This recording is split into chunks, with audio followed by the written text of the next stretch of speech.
मैं इस्लामुद्दीन खान और आप देख रहे हैं प्रहार टाइम्स। इस समय मौजूद है मुंब्रा के अमृत नगर इलाके में जो दरगाह सुन्नी मुस्लिम कब्रिस्तान है, यहाँ पर मौजूद है। दरअसल कल से जो है एक मैयत दफन करने के लिए यहाँ पर स्थानीय लोग जद्दोजहद कर रहे हैं। दरअसल आपको बता दें कि कब्रिस्तान से ही लगकर जो है शिवाजी नगर इलाका है, जो अमृत नगर इलाके में ही आता है। यहाँ की एक 64 साल की रहने वाली महिला जिसका नाम नूरजहां है और अमन कॉम्प्लेक्स में रहती थी, उसका इंतकाल कल हो गया।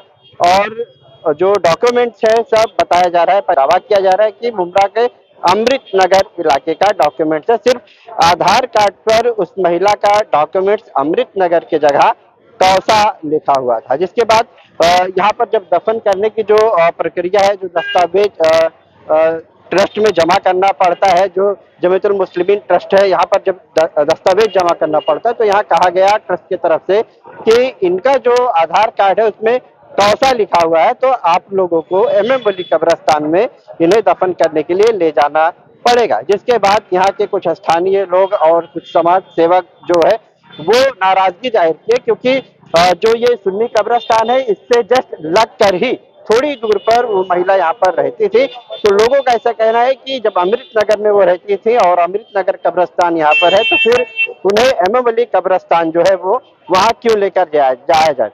कल शाम 6 बजे से ही यहाँ पर जो है नूरजहां की डेड बॉडी को दफन करने के लिए जो है जद्दोजहद की जा रही। जो जमीयतुल मुस्लिमीन के ट्रस्ट है नईम खान, उनसे जो है इन लोगों ने संपर्क किया, लेकिन इन लोगों की तरफ से दावा किया जा रहा है कि वहां से कुछ भी जवाब नहीं दिया जा रहा था।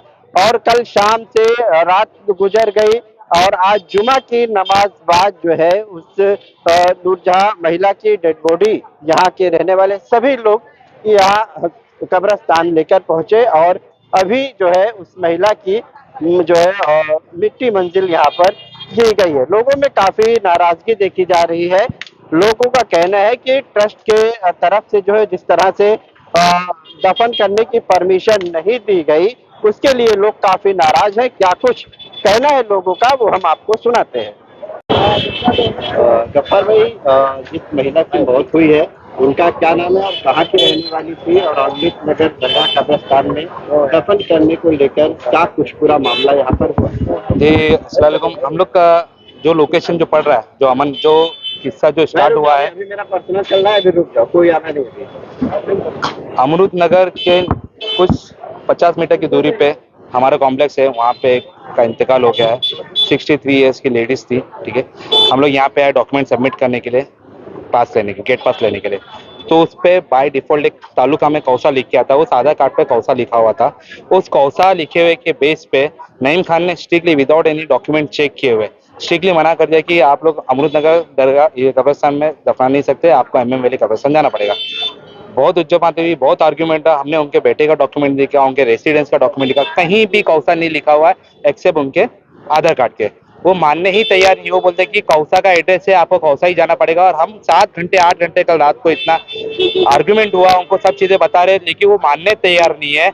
ना वो मानने तैयार है, ना ही वो किसके अपने जो पोस्ट होल्डर है, जो कब्रिस्तान के जो चेयरमैन है उनकी, जहाँ मस्जिद के जो वाइस प्रेसिडेंट उनकी, वो किसी का सुनने तैयार है नहीं। वो अपने अना पे बैठे हैं। उन्होंने बोल दिया, मैंने जो बोल दिया पत्थर की लकीर, मैं तुमको यहाँ पे परमिशन नहीं दूंगा, मतलब नहीं दूंगा। वो होते कौन है? ये प्राइवेट जगह नहीं है, ये वक्फ की जगह है। उनको सदारत दिए यहाँ संभालने के लिए, अपना रूल्स है रेगुलेशन किसी के ऊपर थोपने के लिए नहीं दिया गया, उनको दिया गया हमें संभालने के लिए। कुछ भी बात रहेगी तो बोलते कि तुम आओ, कब इधर मेरे बंगले पे आओ। तुम बंगले पे बुलाने वाले होते कौन हो? कौन हो तुम? तुम्हारा एक टाइम था, वो जमाना था। तुम 40 साल से एक सदारत लेके बैठे हो। तुमको किसने राइट दिया 40 साल तक तुम सदारत करते हुए? तुम अमृत नगर में अपना रूल्स, तुम अपना तानाशाही करने के लिए तुमको राइट दिया किसने? 40 साल तक तुम एक ही जगह पे बैठे हो। तुम हो कौन? तुम कौन हो? तुम हमको बताने वाले कि तुमको यहाँ नहीं, तुमको वहां जाना पड़ेगा। महिला की मौत किस वजह से हुई थी, क्या हुआ? वो बीमार चल रहे थे, TMC हॉस्पिटल में उनको एडमिट किया था। उनका एक ऑपरेशन भी हुआ था। एक दिन पहले उनको लाया गया घर पे, अच्छे हो गए थे। फिर सडनली पता नहीं क्या उनकी तबीयत खराब हो गई, नासर हो गई, तो उनको लेके गया, वेंटिलेटर पे रखा गया, फिर उनकी वहाँ पे मौत हो गई। तो एग्जैक्टली जो घर है उनका वो अमृत नगर पड़ता है या फिर कौसा? अमृत नगर पड़ता है, बाजू में, इधर 50 मीटर की दूरी पे, कब्रिस्तान के 50 मीटर की दूरी पे, बाजू में 50 मीटर शिवाजी नगर के टुकड़े में पड़ता है। वो एक लैंडमार्क आ गया है, खड़ी मशीन रोड, क्योंकि वो शॉर्टकट है। तो उसकी वजह से वो मेंशन हो गया खड़ी मशीन रोड कौसा, खड़ी मशीन आके तो कौसा मेंशन हो गया उस पे। बाकी उनके बेटे का, उनके हस्बैंड का, उनके और एक बेटा, 2 बेटे उनके, सबके डॉक्यूमेंट पे शिवाजी नगर अमृत नगर लिखा हुआ है। इतना सब डॉक्यूमेंट देने के बावजूद भी वो आदमी अपने आना पे बैठा है और आज दोपहर तक अभी तक वो बंदा हमारा कॉल उठाने तैयार नहीं है। ना वो उठाने तैयार है, ना उनके कोई पोस्ट होल्डर, ना कब्रिस्तान के चेयरमैन है, ना वो फोन उठा रहे। हम उनको सुबह से कॉल कर रहे हैं। कल रात को हमें आश्वासन दिया गया था कि आप लोग को सुबह होने से पहले आपको गेट पास मिल जाएगा, आप बहुत इत्मीनान से आराम से आप लोग दफना सकते हैं। लेकिन हम मॉर्निंग से कॉल कर रहे हैं, किसी का कॉल बैक नहीं आ रहा, ना कोई हमारा कॉल उठाने तैयार है। ये सीधा साधा दिखने हमारा तानाशाही कर रहे हैं। जब दरगाह पे मस्जिदों पे चंदा लिया जाता है तब तो आप कौसा मुमरा नहीं देखते, आप तो सबका चंदा ले रहे हो। जब दफनाने की बात आती है तो आप इसमें कौसा मुमरा क्या करे? कौसा क्या मुमरा के अपार्ट हो गया, वाशी का टुकड़ा हो गया? नहीं ना, हमारा मुमरा का है, एक डिवाइड हो गया है। पैसा लेने के लिए तुम हर जगह से पैसा ले रहे हो, लेकिन दफनाने पे तुम कौसा मुमरा कर रहे हो? सरफराज भाई, आप लोगों ने जो है मैयत दफन कर दी है, जबकि ट्रस्ट के तरफ से जो है परमिशन नहीं दी गई थी, तो कुछ बातचीत हुई इसके बारे में? पहली बात तो ये ट्रस्ट संपर्क नहीं हो पा रहा है, लेकिन क्या आपसे कुछ संपर्क वगैरह हुआ? हालांकि आप लोग जो मिट्टी जो है देने के लिए लेकर आए, पहली बात तो ये ट्रस्ट ही वैलिड नहीं है, क्योंकि ना क्या बोलते हैं ऑडिट रिपोर्ट है, ना इन लोग 3 साल में इलेक्शन करते हैं, ना उसकी कुछ जानकारी है, ना आवाम को। 20 साल से तानाशाही चल रही है। अब ये तानाशाही, एक जालिम भी एक हद तक जुल्म करता है, जालिम का जुल्म बंद होगा इंशाल्लाह। दूसरा, नईम साहब जो बोल रहे हैं बार बार के कौसा के है, तो आप कौसा में बैठ के दरगाह पे क्यों रूल कर रहे हैं? आप अमृत नगर में रहो ना। कहीं नईम साहब बोल रहे हैं मैं कौसा में हूँ, आप कौसा में, तो यहाँ पे क्यों रूल कर रहे हैं? दूसरों को दो ना। और पहली बात, आप कब्रिस्तान की हालत देखो, पब्लिक का ताउन लेके कब्रिस्तान की हालत देखो। तो जब ऐसी पब्लिक का, आप कैसे कह रहे हैं कि जो ट्रस्ट है वो इनवैलिड है? ना पब्लिक भाई, यहाँ पे आरिफ लद्दाख साहब है जो 4 टर्म्स उन चेयरमैन रहे, उन्होंने अपने टाइम पे बराबर ऑडिट कराया, सब कुछ कराया। उन्होंने यहाँ पे पूरी ये कब्रिस्तान की स्टोरी बताया। और नईम खान के साथ खुद आरिफ लद्दाख साहब ने हिसाब मांगा, तो बोले हिसाब नहीं है मेरे पास, तो फिर क्या बोलेंगे? और नईम खान साहब अभी सुबह में जहांगीर भाई साहब को इंटरव्यू देने को तैयार है, लेकिन यहाँ पे दफनाने की परमिशन देने को तैयार नहीं है। और पहली बात तो किसी के बाप की जागीर नहीं है, ये एक वक्फ प्रॉपर्टी है, ये पर्सनल ट्रस्ट की भी नहीं है। यहाँ पे जो इसको डोनेट किया है, इसको ताउन किया है, ये एक वक्फ प्रॉपर्टी है, अल्लाह की मिल्कियत है। अल्लाह की मिल्कियत में कोई पर्सनल अपना कब्जा या कोई पर्सनल अपनी राय मशवरा नहीं चला सकता, और अगर चलाएगा तो आवाम इसको चलाने भी नहीं देगी। आप इलेक्शन की बात करें तो ट्रस्ट में कब से इलेक्शन नहीं हुआ है और वजह क्या है, क्या देखते? एज पर रिकॉर्ड, जैसे हमको जो जिम्मेदार, जो पहले यहाँ पे कमेटी मेंबर्स थे, एक्स कमेटी मेंबर्स, उनके हिसाब से यहाँ पे कम से कम 15 से 16 साल से ना हिसाब दिया गया है, ना ट्रस्ट दिया, ना इलेक्शन हुआ गया है। और इलेक्शन भी कैसा, नईम खान साहब अगर चेयरमैन है तो उनके बेटे वाइस चेयरमैन बन गए या सेक्रेटरी बन गए, उनके कोई रिश्तेदार दूसरे बन गए, उनके चाहने वाले कोई तीसरा बन गया, तो ये अभी तानाशाही बंद होगी। नईम खान साहब को ताउन का हिसाब भी दिखाना पड़ेगा, नईम खान साहब को जब कमेटी बनाते हैं उसका भी हिसाब दिखाना पड़ेगा। अब ये हम तानाशाही नहीं चलने देंगे।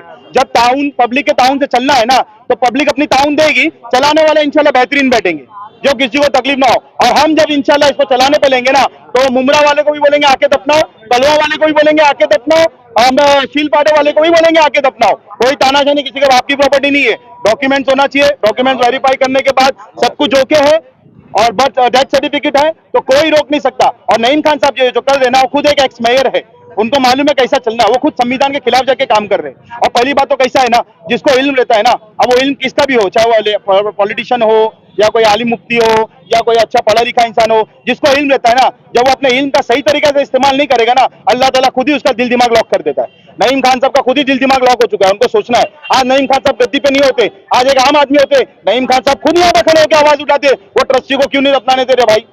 ये हकीकत है। तुम्हारा नईम खान साहब, हम आपके रिस्पेक्ट करते हैं, आप एक सीनियर सिटीजन हो मुमरा के, आपको भी सोचना है। ये पॉलिटिकल पार्टी और ये सब ट्रस्ट जाने दो, एक इस्लाम के हिसाब से, शरीयत के हिसाब से आप कोई मैयत को नहीं रोक सकते। 19 घंटे 20 घंटे का वो मैयत दफन हो रही है, क्या जवाब दोगे अल्लाह को? आप मरने वाले नहीं हो क्या? या आप ये सोच लो कि मैं मरूंगा तो मैं अपने बंगले के अंदर वहीं पे सहन में तदफीन करूंगा, अपनी मजार मकबरा बनाऊंगा? अरे शर्म आना चाहिए आपको। आपको लोगों को हर मसले पे सबसे आगे आके अव्वल खड़ा रहना चाहिए, और आपके साथ हम देंगे। अगर आप हक के रास्ते पे आते हो ना नईम खान साहब, और आप सही में, अगर सही में फैसला करने वाले होते हो ना, इंशाल्लाह ये जितनी भी आवाम है ना यहाँ पे, सब आपका साथ देगी। लेकिन अगर आप अपनी तानाशाही चलाते हो ना, तो इंशाल्लाह हम आपको सीट पे से भी उतारने की ताकत रखते हैं। क्या कहेंगे, जिस तरह से कई घंटों तक मैयत को रखा गया, डॉक्यूमेंट में सिर्फ कौसा लिखे होने की वजह? देखिए ऐसा है इस्लामुद्दीन भाई कि दुनिया एतबार की जो बातें सरफराज भाई ने आपको अच्छी तरीके से बताई, दीनी एतबार से नईम खान साहब को ये बात सोचना चाहिए कि मैं एक इतनी बड़ी जगह का जिम्मेदार हूँ और उसके बाद मेरे से ये फैसले हो रहे। नईम खान साहब कौशा मुमरा की छोटी हस्ती नहीं है, हर मुसलमान छोटा बड़ा, हिंदू छोटा बड़ा उनकी इज्जत करता है। ये जो फैसला किए उन्होंने गलत किए, उनको जो है दफनाने दे देना चाहिए था। देखो आज क्या हुआ, आज क्या हुआ, रुक गया, तुम्हारे बोलने पे रुका, आज आवाम रोड पे आ गई। अगर ये तुम देते दफनाने के तो आवाम रोड पे नहीं आती, अगर दफनाने दे देते तो आवाम रोड पे नहीं आते। अभी भी कोई बात करने नहीं आ रहा है, अभी भी उनका बंदा कोई बात करने नहीं आ रहा, वो बात करने नहीं आ रहे। इसका मतलब क्या, आवाम की आपके नजर में आवाम की कोई इज्जत नहीं है, आवाम की कोई वैल्यू नहीं है, तो फिर आप वो कुर्सी पे बैठे क्यों है? छोड़ दो ना, बहुत यंग बच्चे हैं, बहुत तैयारी करने के लिए तैयार है। नासिर भाई क्या बताएंगे आप? तो कब्रिस्तान पे काफी समय से सेवा कर रहे हैं, क्या आप जो है जिस तरह से कल से आपने भी ये सब चीजें देखी? कल हम लोगों को मैसेज आया कि यहाँ पर ऐसे मैयत हो गई है इस्लामुद्दीन भाई। हम लोग पहुंचे यहाँ पर और उनके डॉक्यूमेंट्स हम लोगों ने खुद चेक किए। उसमें सिर्फ माँ का जिनकी मैयत हुई है उसपे कौसा एक खाली डाला हुआ है, जिसकी वजह से नईम भाई बोल रहे हैं कि यहाँ तदफीन नहीं होगी, आप एमएमएल ले जाओ। यहाँ के लोकल लोग हैं, ये मुमरा का कब्रिस्तान है। जब मुमरा का कब्रिस्तान है तो मुमरा वालों को तो तदफीन होने का जो हद है उसके अंदर है, कोई हद के बाहर वाले नहीं है। और उसके बाद मैंने कई लोगों को फोन किया, सैयद अली भाई को मैंने फोन किया, मतलब भैया क्या करना चाहिए इसके लिए, आप लोग यहाँ के जिम्मेदार लोग हैं मुमरा के पुराने। आज सुबह मैंने शानू पठान से बात किया, ये सब लोग नईम भाई को पटाने में लगे हैं।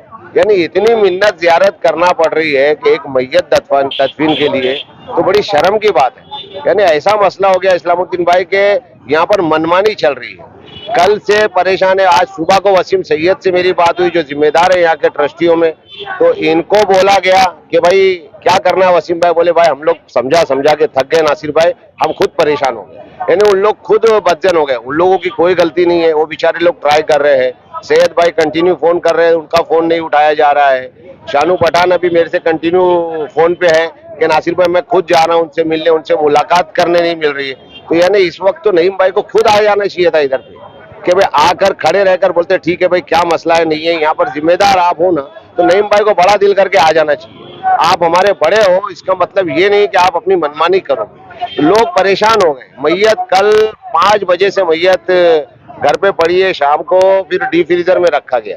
तो आप सोचिए कितने घंटे हो गए, इसकी बेहुरमती हुई है कि नहीं मैयत की। अभी मिट्टी हो रही है, लोगों ने मिट्टी के लिए लेके गए, अभी तदफीन हो रही है, इंशाल्लाह तदफीन हो। वगैरह भी बंद था, आप लोगों ने गेट को धक्का मार के खोला। आपने तो लोग सब बात सुनी। सलामुद्दीन भाई, जालिम जब जुल्म करता है और आवाम को दबाने का देखता है तो यही होता है। हम लोगों ने ईमानदारी से बोला आप गेट खोलो थी, मैं उन लोगों ने बोला हम लोगों को ऊपर से मना किया गया कि गेट मत खोलना।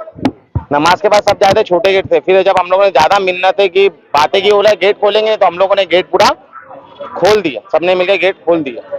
मैयत को 18 घंटा हो गया, लेकिन इनको इतनी शर्म नहीं है।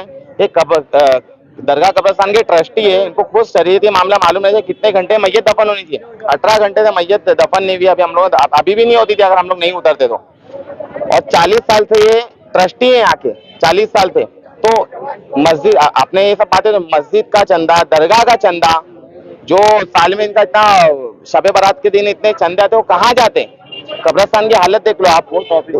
नहीं, आप लोगों ने सब बात कर लिया, टॉपिक में बात कर, बाद में अपन वो बात कर सकते हैं। अभी फिलहाल जो ना मैयत की वो उसके ऊपर काम चल रहा है अपना, ठीक है। मैयत के ऊपर तो ये चीज में इंशाल्लाह भी हम लोग उतरे हैं, और इंशाल्लाह अभी हम लोग 40 साल का पूरा हिसाब भी लेंगे, और इंशाल्लाह इलेक्शन भी होगा और कमेटी भी बदली होगी, और इंशाल्लाह शरीयती तौर पे दरगाह, मस्जिद और कब्रिस्तान को शरीयती तौर पे चला जाएगा। हम कंटिन्यू फॉलो में रहेंगे। ये चीज इंशाल्लाह नेक्स्ट टाइम नहीं होगी, और अगर ज्यादा ये नेक्स्ट टाइम कभी कोई मैयत को किए तो यही चीज होगी इंशाल्लाह। गेट तोड़ा जाएगा, मैयत को दफनाया जाएगा।